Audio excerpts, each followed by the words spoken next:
Olá, ouvintes do Pod History. Aqui quem fala é a Laura. Sou aluna da graduação de História pela Universidade Federal de Jataí. E hoje, para conversar comigo, eu trouxe a Laine, que vai se apresentar agora para vocês. Oi, gente, tudo bem? Me chamo Laine. Sou graduanda também no curso de História, na UFJ. E estou aqui para poder falar um pouco, junto com a Laura, sobre Maria Eloá.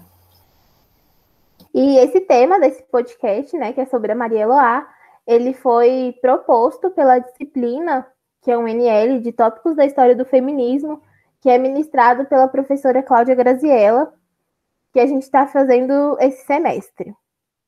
E é importante eu falar para vocês no começo que o trabalho sobre a Maria Eloá, que é uma escritora da região de Jataí, como ela é uma escritora local, ela é pouco conhecida nacionalmente, então a gente não tem uma produção muito grande sobre a biografia dela e sobre as obras dela. Então foi um trabalho de pesquisa de migalhas, assim, que a gente foi recolhendo em vídeos do YouTube, em que ela deu entrevistas para a Câmara de Jataí ou para a TV de Jataí, e também de dissertações de mestrado e de doutorado, e por blogs da internet.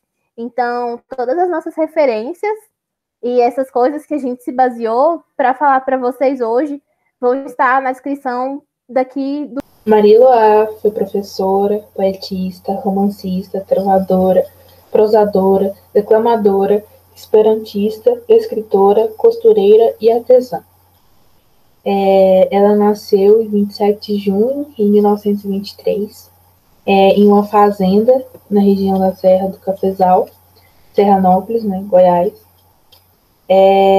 O seu pai, fazendeiro, o Antônio Francisco de Souza, e sua mãe, dona de casa, fazendeira e tecedeira, Maria Hipólito Alves de Lima, e ela tinha 7 irmãos.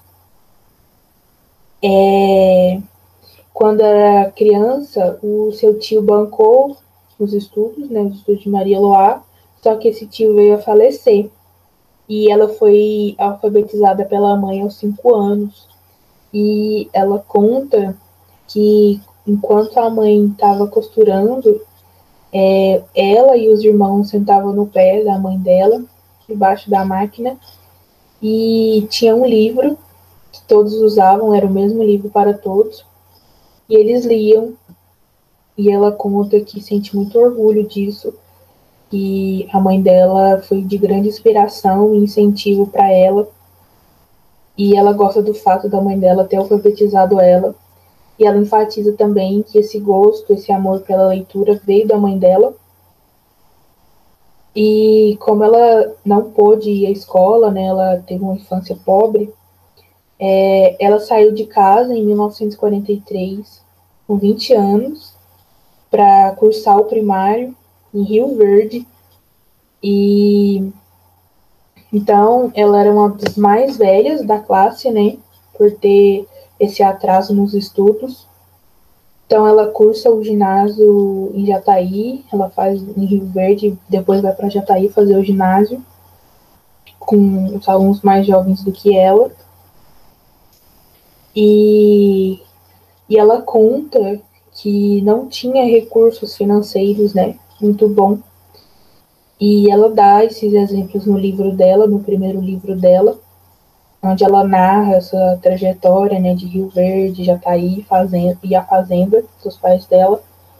E ela conta que ficou meses sem ver os pais porque ela não tinha esse recurso para poder ficar indo e vindo.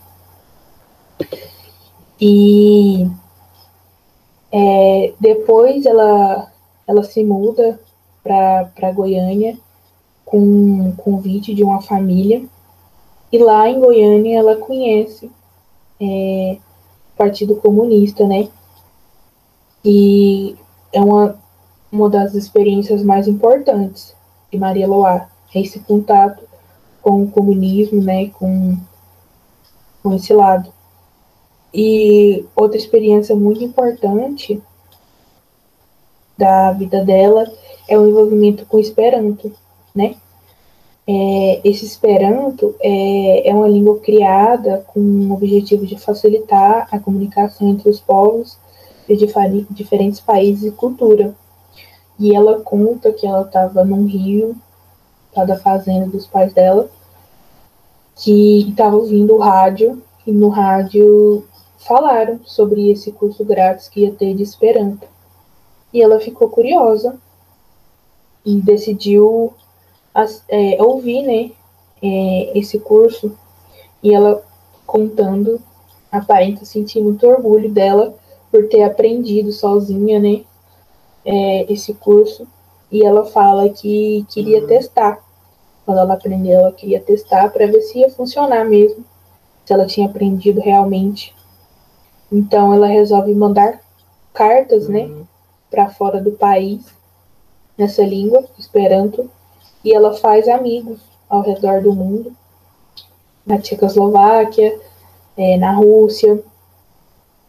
Então, só com a experiência, né, com o Esperanto, ela foi ameaçada de ser presa durante a ditadura militar, e ela só não foi presa porque ela conseguiu fugir, porque a prima dela foi avisar ela na casa dela que era para ela fugir porque já tinham prendido a amiga dela, que também estudava, que mandava cartas e tudo mais.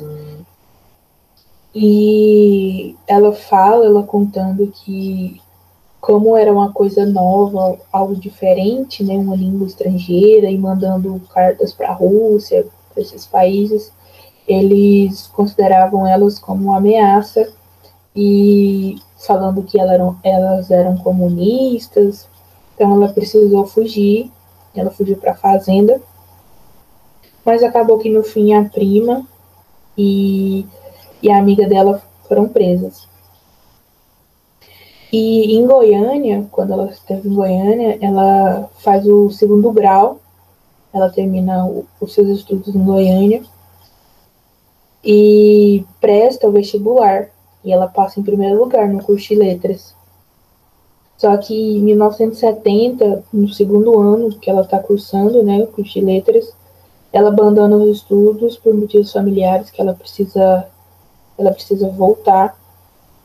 Quando teve que voltar para a fazenda, ela deu aula nas escolas, né, das fazendas de Parens, em Serranópolis, e lá que ela conheceu Antônio Cândido de Lima, que foi seu marido, que era seu primo, né, e teve uma filha, a Célia Maria de Lima, que nasceu em 1949, e foi uma militante na comarca e procuradora da Prefeitura Municipal de Jataí.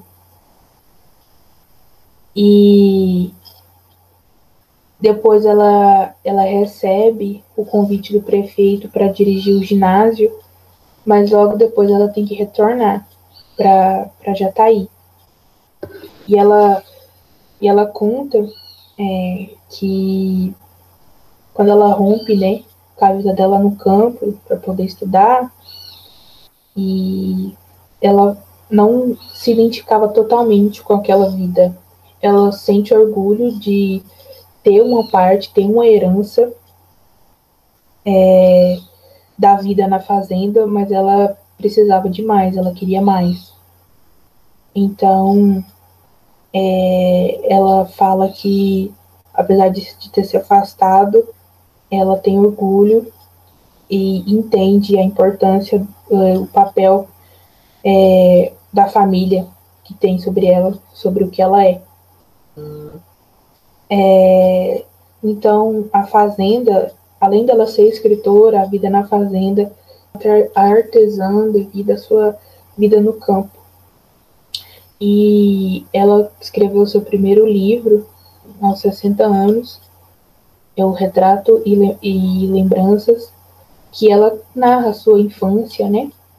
Ela conta as lembranças que ela tinha sobre a infância dela.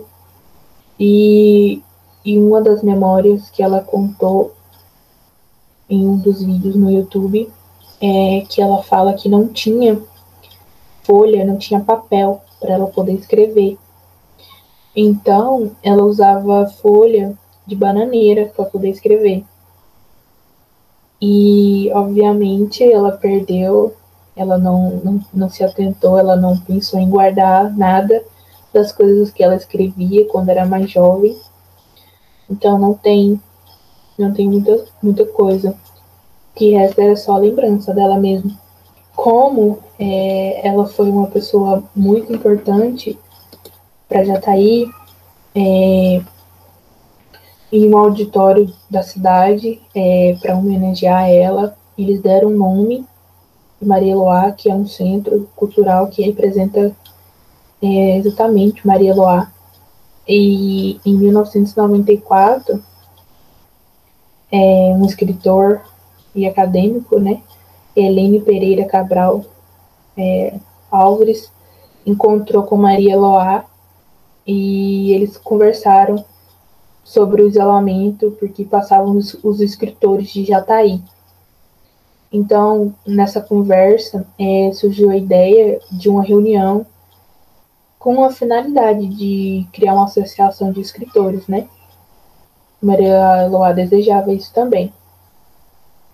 E nessa reunião, um médico escritor, o Dr. Hugo, ele tinha o desejo de organizar, de criar em Jataí uma academia de letras. Só que a Maria Eloá disse que seria melhor se criasse uma associação de escritores, não uma academia. Pelo menos não de imediato, não naquele momento. Porque para ela, o nome de academia, né, pesava muito, é um nome muito forte, pomposo, né, para os escritores de Jataí, que estavam começando e tal. E ela achava que a instituição precisava amadurecer, fortalecer, e no futuro poder assumir o nome de academia no futuro, eles pensarem sobre isso. Mas teve uma votação e então foi criado a favor da criação imediata de uma academia. Depois de vários debates, foram votados os nomes, né, nessa reunião, e ficou sendo a AJL, Academia Jataiense de Letras. E então, depois disso, marcaram outras reuniões e foi discutido diversos tópicos, né, com esses escritores que estavam lá presentes. Eu vou citar alguns tópicos que foram retratados nessas reuniões.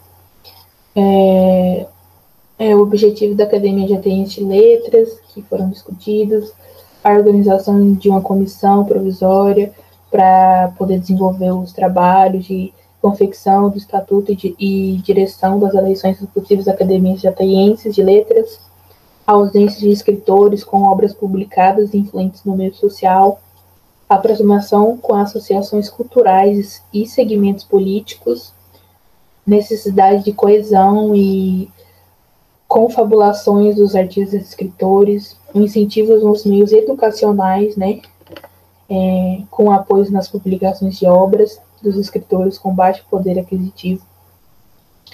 E o Dr. Hugo, que deu a ideia da academia, ele propôs a Maria Eloá para assumir a presidência da comissão provisória. E nesse mesmo dia, Maria Eloá, ela foi apontada como presidente da comissão, eleita por unanimidade. Mas o que acontece?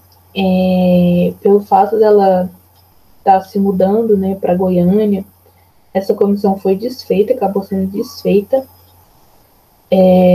Ela foi eleita e numa próxima reunião que vier a acontecer, ela deu a notícia que precisava se mudar para Goiânia.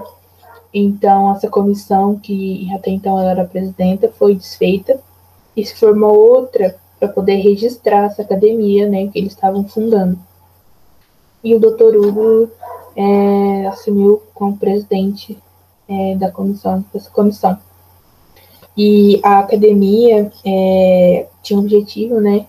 Ela deveria estar voltada para o site de desenvolvimento sociocultural da cidade, do município, do estado de Goiás e do Brasil, para servir de intercâmbio com os demais segmentos socioculturais, incentivar as escritas, e descobriu meios para torná-la de conhecimento do público. Então, eles queriam que esses escritores tivessem relevância, que esses escritores fossem vistos, né? Que eles fossem valorizados. Esse era um desejo de Maria Loá. E também criar entre eles uma ligação mais profunda em relação à arte de escrever do que lhe é comum, né? Que é sobre a cultura jataiense, a cultura do nosso estado. Então, esse foi um objetivo dessa Academia de Letras. E também tem um cursinho que leva o nome da Maria Loá, é um cursinho popular, né? Que é ofertado pelo curso de Direito da Universidade Federal de Jataí, que leva o nome dela. E é interessante, Laine, quando você fala, né, que a Maria Loá, ela herdou isso de ser fiandeira e costureira da mãe dela, que esse papel, né, desempenhado pelas mulheres de serem fiandeiras, costureiras e rendeiras, no Brasil, ele está presente desde o século XVIII e é uma cultura de Minas Gerais. E aí a gente percebe, né, que as pessoas que migraram para a Serra do Cafezal, que é da onde a Maria Eloá vem, onde ela nasceu, são pessoas que vieram de Minas Gerais. E aí também uma outra curiosidade, assim, né? Que o romance moderno, ele incorporou enredos contemporâneos, então, do cotidiano, histórias do dia a dia. E a partir disso, inúmeras mulheres começaram a escrever e a publicar o que era uma coisa tida para os homens, né? De escrever. E, contudo, mesmo elas começando a escrever, não era concedida a elas a educação superior. E aí, uma outra curiosidade, que elas tinham livros de receita, né? Que é chamado pela Lígia Fagundes Telles de cadernos goiabadas. Então, entre as receitas e os gastos domésticos, elas ousavam escrever lembranças ou ideias nesses cadernos, né? Então, as primeiras investidas nas carreiras de letras podia ser por meio desse tipo de caderno. E também era uma época em que o trabalho feminino ele era englobado no trabalho familiar. Então, as mulheres desempenhavam muitas vezes uma dupla jornada, né? De trabalhar no cafezal durante o dia e no serviço doméstico à noite e de madrugada. Que não mudou muito, né, gente? Porque as mulheres ainda desempenham duplas jornadas, triplas jornadas. E aí as obras da Maria Eloá, né? Ela escreveu Serra do Cafezal, Retratos e Lembranças, em 1988. Esse livro ganhou um segundo volume recentemente, e foi também um incentivo à cultura pela Prefeitura de Jataí. E esse livro também ganhou uma segunda edição. Então, Serra do Cafezal, Outros Retratos e Outras Lembranças. Ela publicou a biografia da Maria Claudina de Lima Campos, com o título Mariquinha do Sobrado, alguns anos depois de ter publicado Serra do Cafezal. E em 2004, ela publicou sua primeira obra de ficção, que é o romance Ana Prudenciana. E aí, em Serra do Cafezal, né, ela traça a história de ocupação do sudoeste goiano, que é empreendida por desbravadores que vieram de Minas Gerais, como eu falei para vocês. E ela trata, né, das origens e memórias de uma região do centro-oeste brasileiro. A Maria Eloá, ela enriquece a literatura regional e ela registra a história do povo do Cerrado e o seu linguajar singular e característico. Ela consegue reconstituir o cenário da vida rural do passado, divulgando sua cultura de forma encantadora, e ela mostra as implicações familiares e sociais daquele contexto. Ela, inclusive, em uma das entrevistas, quando ela foi lançar a segunda edição de Serra do Cafezal, ela fala que os livros dela é uma maneira da geração mais jovem conhecer um passado que eles não conhecem. Então, conhecer uma forma de vida que hoje em dia não é mais tão presente, tão recorrente. Em Mariquinha do Sobrado, ela vai contar a história de vida da Maria Claudina Franco de Lima Campos, que morreu aos 82 anos. Ela era casada com o antigo mascate Francisco Honório de Campos. E o livro não é nada mais do que um título de nobreza concedido a essas duas criaturas que se consagraram ao estender as mãos a todos aqueles que os procuravam em busca de apoio, que foram um exemplo de vida e de solidariedade. E aí, como a Laine tinha mencionado para vocês, né, em uma das entrevistas da Maria Eloá, ela diz que ainda tem essa vontade de escrever o romance O Jesuíta, que era uma história, uma lenda, que o pai dela contava para ela da infância dele. Em Serra do Cafezal, que ela lançou em 1988, é um livro que ela começou a escrever muito antes, né? Assim, ela começou a recolher relatos da avó dela quando ela tinha cerca de 20 anos, em 1945, quando ela foi de férias para a fazenda da avó dela. E aí ela guardou essas anotações que ela fez nessa possível visita. E ela estava limpando um armário com 60 anos já. E ela tinha feito a promessa para a avó dela, né? De que ia escrever a história da avó dela e das pessoas da Serra do Cafezal. E aí ela achou essas anotações perdidas quando ela tinha cerca de 60 anos em uma gaveta. E ela lembrou, ela diz no livro até, que na hora ela imaginou a avó dela brigando com ela e falando que elas não eram obrigadas a combinar, mas se elas eram obrigadas se elas tinham combinado, elas eram obrigadas a cumprir. Então ela começa a escrever Serra do Cafezal com 60 anos já. E a Eloá, é importante a gente lembrar que ela não é uma historiadora, né? Ela é uma ficcionista, que ela não tem obrigação de agarrar rigorosamente ao universo real, mas mesmo assim, ao longo da narrativa dela, ela busca sempre enfatizar que o seu livro busca a verdade, né? Busca trazer a verdade. E também é uma forma de convencer os seus leitores de que aquilo tudo que ela está narrando realmente aconteceu, né? Então ela entrelaça muito bem história e ficção. No livro, ela vai narrar a história da sua avó paterna, Maria Floriana, e a avó dela ela retrata como uma figura verdadeiramente encantadora, como uma mulher dura, altiva, já com uma consciência pré-feminista, se a gente observar o comportamento que ela tem com as filhas e a sua visão em relação aos homens. Mas, ao mesmo tempo, a avó dela é retratada também como sensata, solidária, sorridente, e que assusta e tem uma notável visão de mundo. Então, nas palavras da própria Maria Eloá, ela é um protótipo da mulher pioneira. Além da avó e da Maria Eloá serem as narradoras desse livro, a Maria Eloá diz que ela tem outros coautores dessa história, né? Então, são pessoas conhecidas, às vezes são parentes, que relataram algumas partes da história em sessões de conversas que são transportadas para a narrativa. E esses autores, né, eles contam relatos sobre a coluna Prestes, sobre os legalistas e o delegado Barros, que foi um torturador de negra memória que esteve em Jataí, seus antigos distritos, no tempo do Brasil Caiado.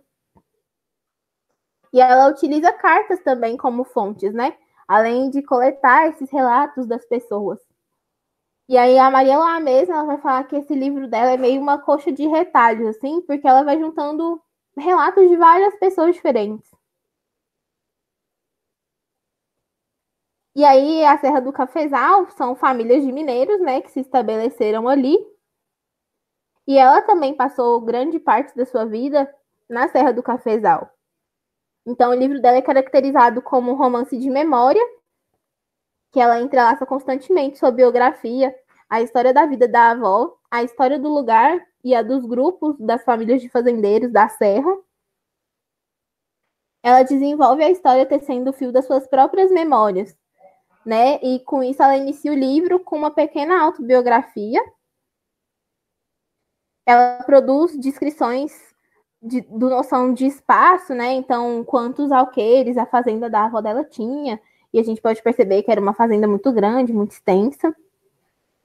E ela também relata o interior dos ambientes, da fazenda e as andanças dela até a casa das outras pessoas nesse espaço, né, nesse agregado de fazendas. E muitas das conversas que ela tem com a avó dela são na cozinha da fazenda.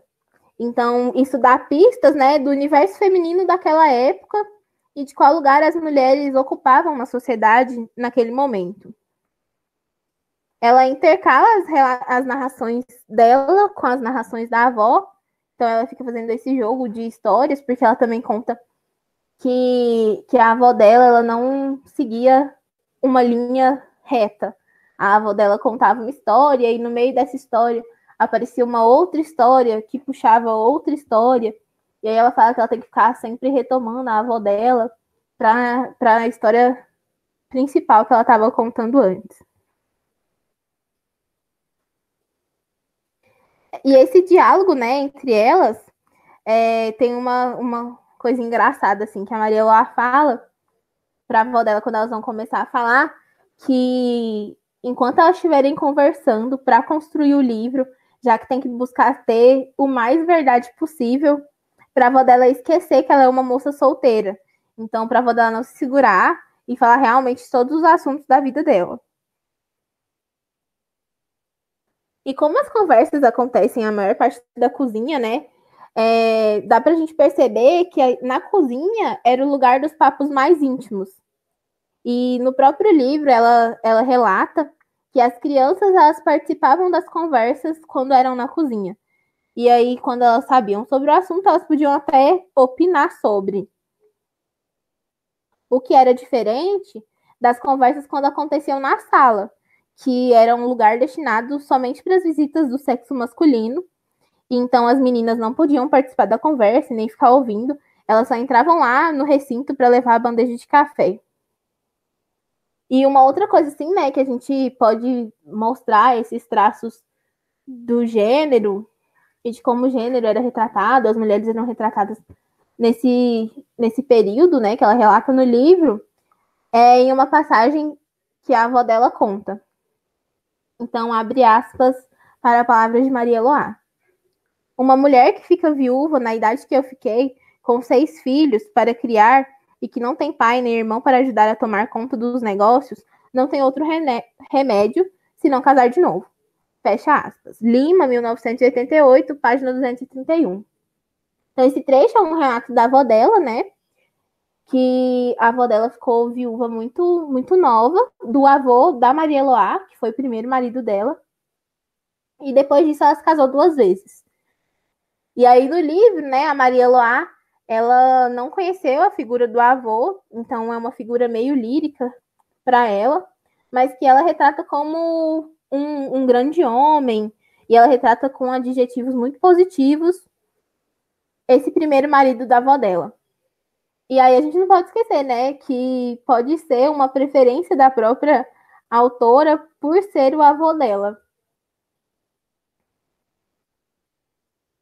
E além da gente perceber, né, esses traços do gênero e da vida das mulheres naquela época e naquele contexto, ela também narra sobre outros grupos daquele ambiente, como os agregados da fazenda, e ela dá indícios dos espaços que eles habitam e de como que eles vivem.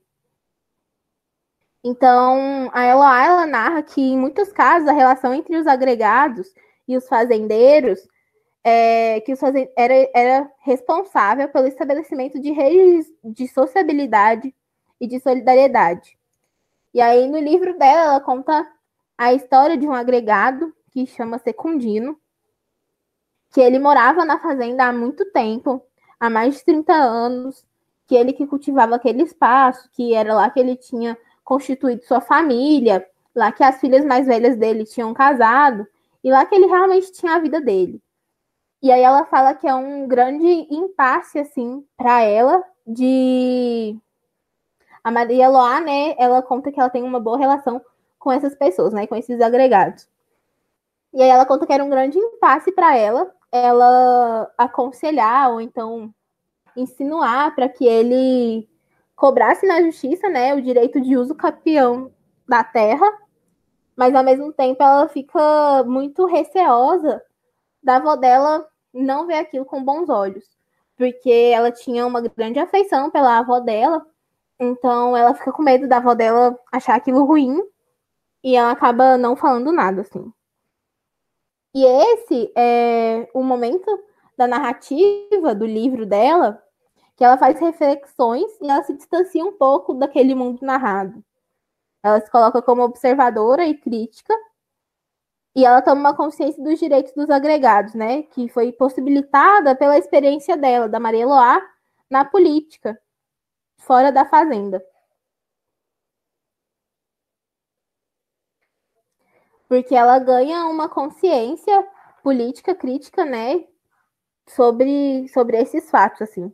E a Maria Eloá, no livro, ela também vai falar que ela vê os fazendeiros como ignorantes com as leis e com uma ausência deles pelo interesse dos fatos do âmbito nacional e uma certa despreocupação deles também com a política nacional. Ela tenta trazer para o centro da história as categorias esquecidas pela história local, tradicional e original, e ela tenta não apenas escrever a história regional, mas sobretudo daqueles que foram desconsiderados pela história local oficial, né? Então ela busca, na intimidade das relações estabelecidas pelo convívio familiar, retratar os sentimentos e a afetividade. E ela também tem uma preocupação muito grande com a verdade.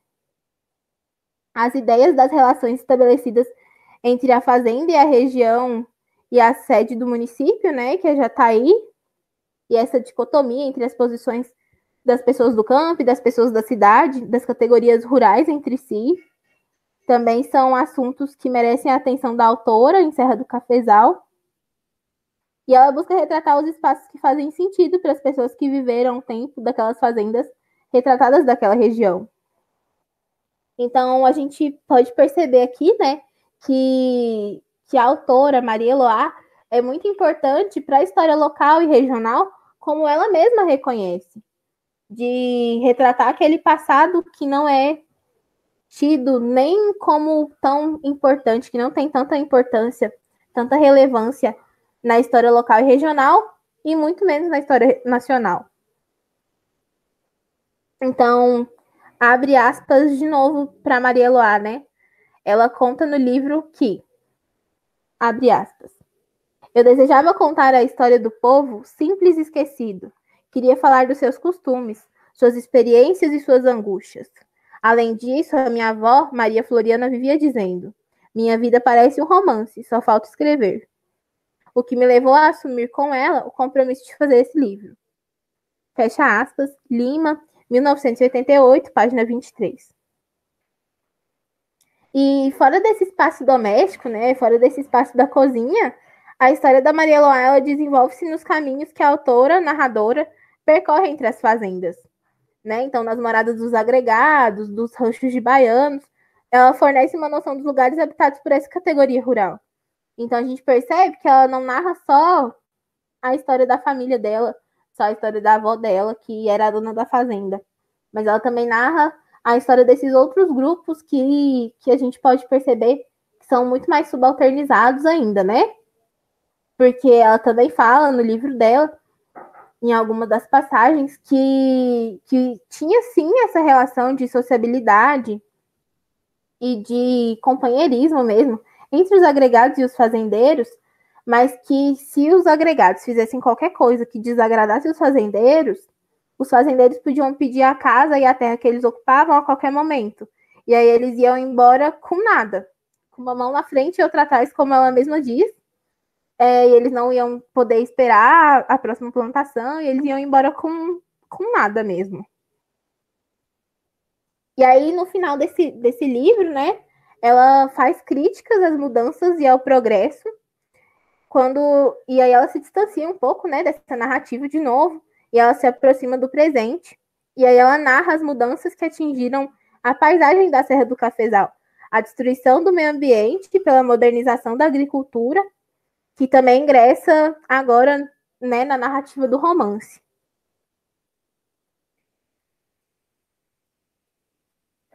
Então, com o romance da Maria Eloá, mesmo ele sendo um pouco ficcional, principalmente para os historiadores, né, quando a gente vai trabalhar a história, a gente consegue ter pistas sobre como era o cotidiano daquelas pessoas, sobre como funcionava a sociedade e as relações de poder que dá para ver entremeadas na narrativa do livro. E também dá para ver outras coisas, né, como a economia da região. Mesmo tendo muitas plantações de café, a criação de gado era a principal atividade econômica da região, que dá para perceber nos livros, né, pela grande quantidade de gado que se tinha na fazenda. E é interessante perceber como o livro da Maria Eloá, ele pode ser uma fonte usada para diferentes fins. Então, dependendo da análise que cada pessoa, que cada pesquisador der, tem muitas contribuições e eu fico imaginando quais as outras possibilidades que dariam para ser analisadas. Então, em uma das dissertações que eu li, do professor Murilo Borges Silva, ele vai analisar a Serra do Cafezal e também o Ana Prudenciana, que eu vou falar daqui a pouco com vocês, em um contexto do pós-abolição em Jataí. E aí um outro texto que eu li, que agora eu não me lembro a autora, mas vai estar aqui na descrição, ela vai analisar como a água e o fogo são signos que vivem aparecendo durante a narrativa do livro da Maria Eloá. Então, como a água e o fogo sempre estão presentes, e também como eles, nessa figura de linguagem, nessa metalinguística, eles vão guiando como a autora está se sentindo em relação àquilo que ela está narrando. Então, se a água está muito quente, se o fogo está muito quente, ou se está chovendo muito, se está chovendo menos. Então, dá para a gente analisar esse livro tão rico da Maria Eloá de várias formas. E falando um pouco agora sobre Ana Prudenciana, é um romance ficcional que ela escreve em 2004. E ele foi um livro que o professor Murilo usou na dissertação dele, em que dá para ver bem, assim, um pouco desse pós-abolição da escravatura em Jataí, né? Esse livro, então, ele vai se filiar à tradição rosiana. Então, não existem muitos autores contemporâneos no Brasil que trabalham essa tradição, que é uma tradição desbravada por Guimarães Rosa. É um trabalho assim difícil, mas que a Maria Eloá ela desenvolve muito bem. Ela trabalha muito bem artisticamente a linguagem falada e ela atinge um alto nível. Esse livro é da edição da autora, com a participação de um incentivo cultural da Prefeitura de Jataí, mas, no entanto, a Eloá ela conseguiu editar Ana Prudenciana fazendo muito sacrifício. E aí, na capa do livro, a gente já percebe, né, alguns aspectos desse cotidiano do trabalho feminino na fazenda. Então, é uma pintura do José Miguel Filho, que mostra mulheres negras em diferentes ocupações do terreiro da fazenda, onde uma cozinha, a outra lava, outra aparece limpando e a outra carregando lenha. E assim as atividades domésticas, né, da fazenda iam sendo realizadas. Ela, nesse livro, apresenta um aspecto do passado com uma observação atenta, que pode ser ressignificada e contribuir com a construção de cenários do pós-abolição da região. Ana Prudenciana, no livro, é descrita como uma menina negra, que é filha de Zé Pedro, que é um rico fazendeiro da região dos sertões do sudoeste de Goiás, com Ostáquia, que é uma mulher negra e pobre, que morou durante algum tempo na fazenda Barro Branco, que é a fazenda do Zé Pedro. E esse é o cenário em que se desenrola a maior parte da história da Ana Prudenciana. A fazenda ela era administrada pela Maria Maculada, que é a mãe do Zé Pedro, e quando ela ficou viúva, em vez de ser o filho dela tomar conta, era a Maria Maculada que tomava conta da fazenda, então ela que dava as ordens na fazenda. E ela também é descrita como uma mulher forte e impiedosa, capaz de muitas atrocidades para conseguir aquilo que ela deseja. E ela foi caracterizada como uma mulher preconceituosa e que detestava os negros que viviam naquela fazenda, especialmente as mulheres negras que estavam dentro da casa, que prestavam serviços domésticos. Isso é uma coisa interessante das duas obras da Maria Eloá, porque ela também retrata que a avó dela também era muito racista e muito preconceituosa.